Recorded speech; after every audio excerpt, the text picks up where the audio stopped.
কামড়ালে কি করবেন? সাপে কামড়ালে সবচেয়ে গুরুত্বপূর্ণ করণীয় হলো দ্রুত হাসপাতালে যাওয়া। তবে হাসপাতালে যাওয়ার আগে কিছু প্রাথমিক চিকিৎসা করা যেতে পারে, যা রোগীর জীবন বাঁচাতে সহায়ক হবে। শান্ত থাকুন। রোগীকে শান্ত ও আশ্বস্ত করুন। ভয় বা উত্তেজনা রক্তের প্রবাহ বাড়িয়ে দিয়ে বিষ দ্রুত ছড়িয়ে দিতে পারে। বেশিরভাগ সাপ বিষাক্ত নয় এবং বিষাক্ত সাপের কামড়েও সবসময় বিষ শরীরে প্রবেশ করে না।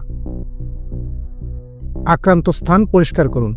কামড়ানো স্থানটি পরিষ্কার জল এবং সাবান দিয়ে আলতোভাবে ধুয়ে ফেলুন। জীবাণু দূর করতে এটি সহায়ক ভূমিকা পালন করে। আক্রান্ত অঙ্গ স্থির রাখুন। যে অঙ্গে সাপ কামড়েছে সেটি নাড়াচাড়া করা থেকে বিরত থাকুন। যদি হাতে কামড়ায়, হাত স্থির রাখুন। পায়ে কামড়ালে হাঁটাহাঁটি করবেন না। মাংসপেশি নাড়াচাড়া করলে বিষ দ্রুত ছড়াতে পারে। আক্রান্ত স্থানের অলঙ্কারাদি খুলে ফেলুন।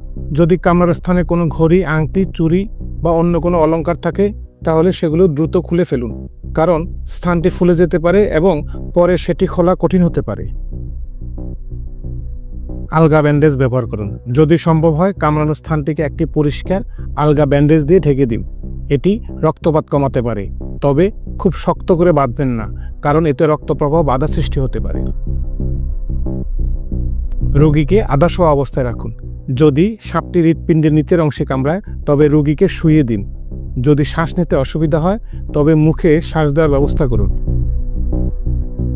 যদি সম্ভব হয় সাপের তথ্য সংগ্রহ করুন। যদি সাপটি মেরে ফেলা হয় তবে সেটি সাবধানের সাথে হাসপাতালে নিয়ে যান বা ছবি তুলে ডাক্তারকে দেখান। এটি ডাক্তারকে সঠিক অ্যান্টিভেনম ইনজেকশন দিতে সাহায্য করবে। তবে সাপ মারতে গিয়ে অযথা সময় নষ্ট করবেন না বা ঝুঁকি নেবেন না। সাপে কামড়ালে যা করবেন না: আতঙ্কিত হবেন না, বিষ চুষে বের করার চেষ্টা করবেন না, কামড়ানো স্থানে কাটাছেঁড়া করবেন না, শক্ত করে বাঁধবেন না, কবিরাজ বা ওঝার কাছে যাবেন না, কামড়ানো স্থান গরম ছেঁকা বা বরফ লাগাবেন না, কোনো ওষুধ খাওয়াবেন না যদি ডাক্তার নির্দেশ না দেন।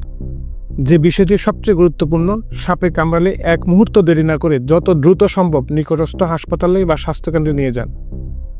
সচেতন হন, সাপ সম্পর্কে জানুন।